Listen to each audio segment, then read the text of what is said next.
Hi friend, good morning.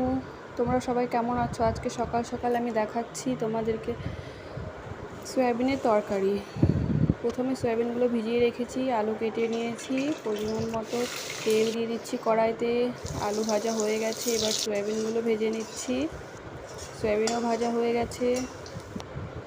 এবার কড়াইতে আরেকটু তেল দিয়ে দিচ্ছি, দুটো শুকনো লঙ্কা, পেঁয়াজ, জিরে। দেখো ভাজা হয়ে গেছে। এবার আমরা দিয়ে দিচ্ছি মশলাতে আছে কাঁচা লঙ্কা, রসুন, পেঁয়াজ আর আদা পেস্ট করে দিয়ে দিয়েছি। এবার দিয়ে দিচ্ছি পরিমাণ মতন হলুদ, শুকনো লঙ্কার গুঁড়ি আর লবণ পরিমাণ মতন। দেখো একটু জল দিয়ে সুন্দর করে নেড়ে চেড়ে নিচ্ছি। দেখে নাও কষানো হয়ে গেছে, খুব সুন্দর হয়েছে কালারটা। কষানো হয়ে গেছে মোটামুটি। এবার জল দিয়ে দিচ্ছি, পরিমাণ মতন জল দিয়ে কিছুটা সময় ছেড়ে দিচ্ছি। 10 থেকে 5 মিনিটের মতো দেখো ফুটে যাচ্ছে তরকারিটা। হয়ে গেছে আমাদের তরকারি এখানে রেডি।